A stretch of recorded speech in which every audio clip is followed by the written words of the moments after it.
Good day. Ira Epstein with your metal market wrap-up for this Tuesday, the 18th of February, 2020. I'm not used to saying that. And the time just getting on to 2:30 p.m. Central Time.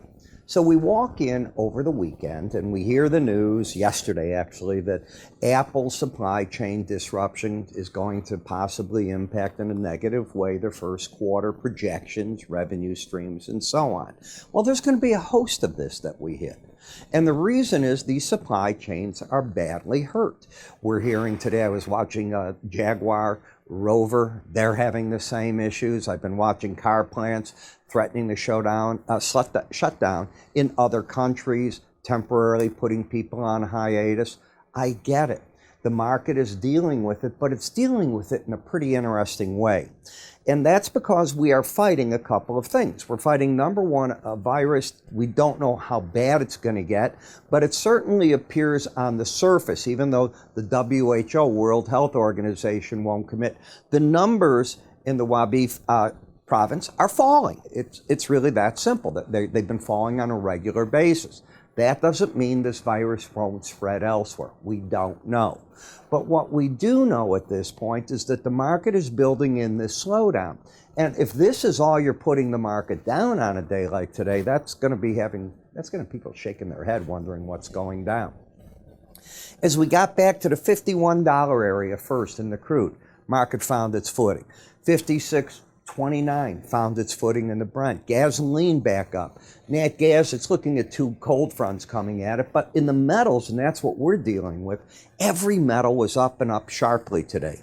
Are they up because of fear? Or are they up because they think there's going to be demand for them in the supply chain? And remember, they're up with the U.S. dollar soaring against everything. Now, the U.S. dollar, this close is quite powerful if this is exactly where it finished. In about 2:30 is when we get those closes. And why do I say that? Well, the highest high we had, I went back and I was looking, I think it was 2017 in the 103.50 area. Well, you could get there, but you're pushing the 100 level. Number two, the U.S. is fighting, and think about it, the higher this dollar goes in these other currencies, like the 108 level in the euro, our goods aren't that competitive on a dollar for dollar basis yet. We're getting the safe haven bid. We're getting lower interest rates as people have been bidding on that. So when we look at the gold, and sometimes you have to look at a close basis, not the high and low. Here's why. If you look at this, this is the highest close we've had in years.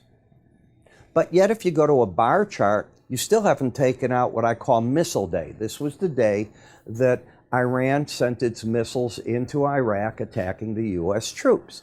So you've climbed back into that, but as I was on Bloomberg this morning with Bonnie Quinn, and I said, you're still stuck in that range. And I said, from the day that high was made, about 3-4 days later, was a low, and you haven't broken out of that. You still haven't.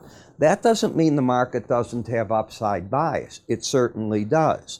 You can see, first of all, even without today, I'll take you back here to Friday because, as you know, on the weekends, we do a weekly chart, not daily.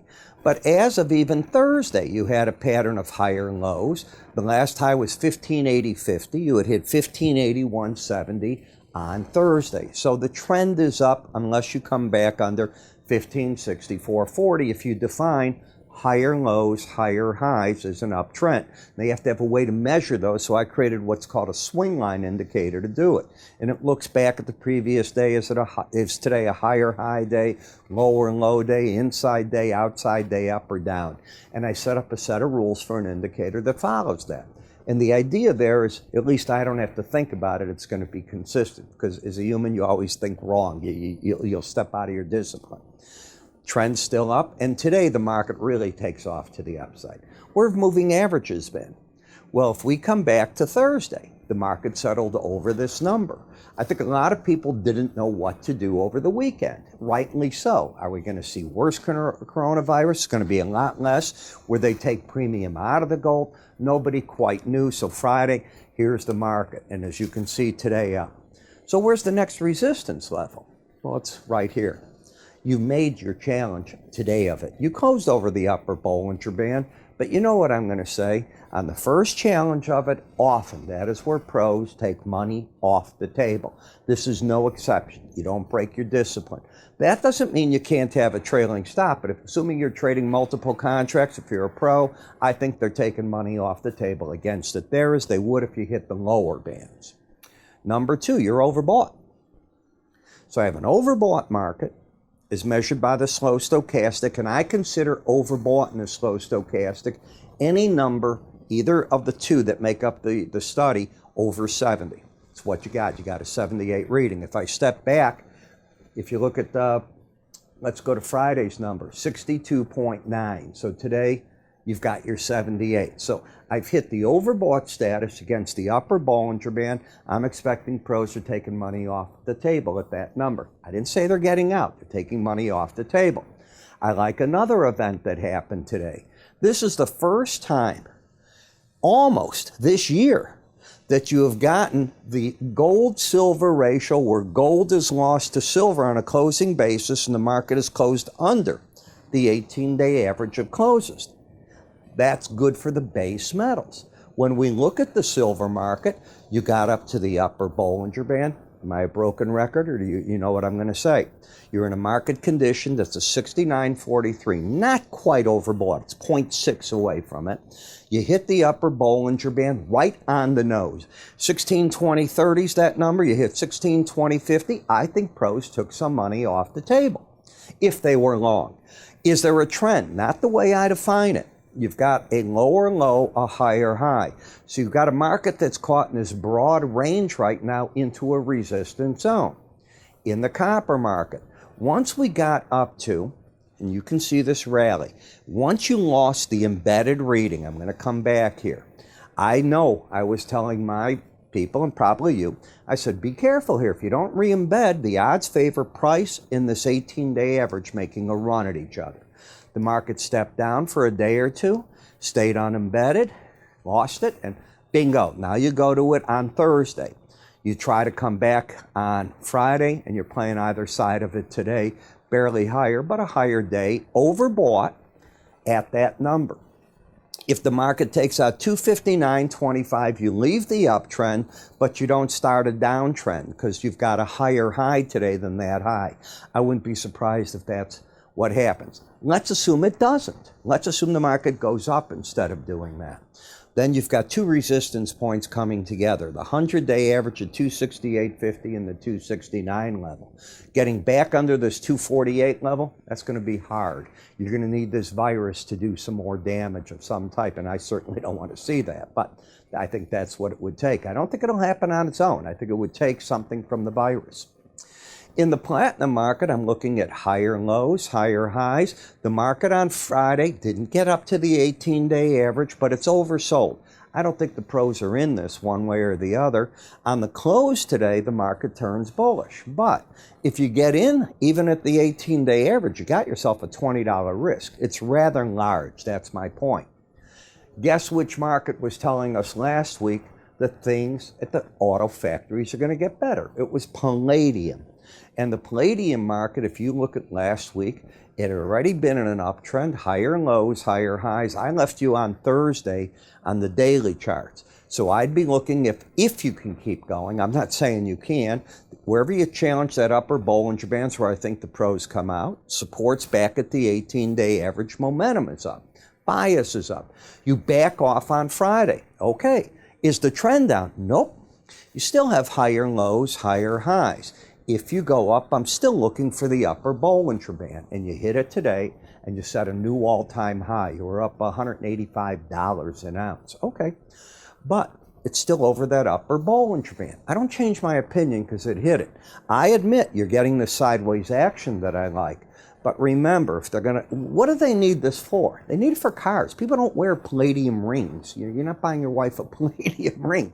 It's for autos. And if they can get manufacturing and other goods that rely on this metal, well, then the market is saying something is going on. It's a mixture. Maybe there's supply shortages of the metal. We've talked about that in a while. But I'm not a fundamentalist. I'm just looking at the chart action.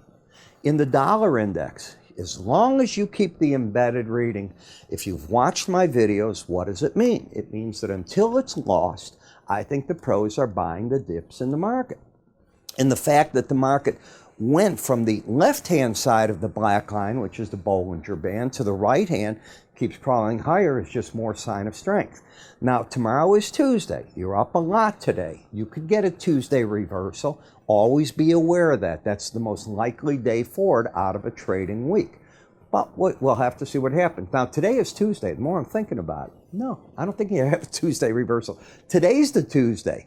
So you had your reversal today. You were, if you can see, the market trying to break down, and then it came back up. So I'm not used to today being the Monday. My fault on that, but I'm thinking it through. And no, you don't replace Tuesday and say Monday we weren't open and go that route. I've tried that in the past. And it's Stock Trader's Almanac. If you're ever going to get a nice publication with all these little facts that you may not want to know or you may want to know, I like them. And that's the one that I look at. So in looking at all this, interesting day. One day doesn't tell us a lot. It's the first day back where yesterday was light volume, world markets reopening. What do I think was going on today? I think it's been a big trade day. I wouldn't be surprised if they had a great day in the micro stock indices. Why? This is a way where you can trade a futures contract that is 1/10 the size. And I know you people will say, I don't want to trade it that way. Look at these big moves. Well, not everybody wants the risk appetite that other people do. That doesn't mean they're position trading either. The commission on this is small. It's $1 a side from our firm. Other firms, they could charge less or more. It's whatever. But it's 1/10 the size. So if you got an S&P that's $50 a point, it's $5 a point. You can manage risk possibly better on days where you come back from holidays and you're looking for some of that action, looking for the money flows to come in. You make that decision. But is there a way to do it that's affordable? I think there is. And that's what we offer right here. So it's $1 a side plus exchange and NFA fees. We've put together a page for you to see. So you go to our regular website address, but I want you to type in afterwards a / the word micro. It'll bring up a special page we created all about this, and it'll teach you how to work with it. I'm Ira Epstein. You have a good day, and I will talk to you all tomorrow. Take care.